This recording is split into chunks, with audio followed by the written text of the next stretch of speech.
પછી કિચનનું કામ મૂક્યું અધૂરું અને હું આવેલી બા આગળ મેળી ઉપર બેસવા અને તમે જોઈ શકો છો આ છે અમારી મેળી અને આ ધનવેલ અને આ એક પારી દેખાય ને એ પારી ટપી એટલે બાનું ઘર આવી જાય અને જો બા અહીંયા રેડિયો લઈને મારી રાહ જોઈને બેઠા જ છે પછી હું ને બા બેઠા અને વાતુના ગપ્પા માર્યા થોડીક વાર પછી વરસાદ ચાલુ હતો વરસાદ રહી ગયો એટલે હું પાછી નીચે આવી ગઈ પછી મને એમ થયું કે હાલો હું પાછી મારા કામે વર્ગી જાઉં ત્યાં તો રાહુલભાઈ રાહ જોઈને બેઠા જ તા નાસ્તો કરવા એટલે પછી એને ફટાફટ એક રોટલી ગરમ કરી દીધી અને પછી હું બેહી ગઈ મારા કામે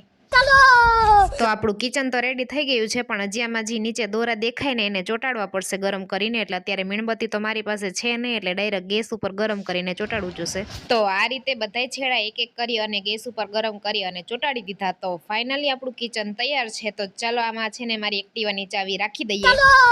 તો આ છે મારી એક્ટિવાની ચાવી તો ચાલો હવે કિચન એમાં ચાવીમાં રાખી દઈએ તો આ છે એમનો ફાઇનલ લુક જો તમને વિડીયો પસંદ આવ્યો હોય તો લાઈક શેર અને સબસ્ક્રાઇબ કરવાનું ભૂલતા નહીં મળીએ નેક્સ્ટ વિડીયોમાં બાય બાય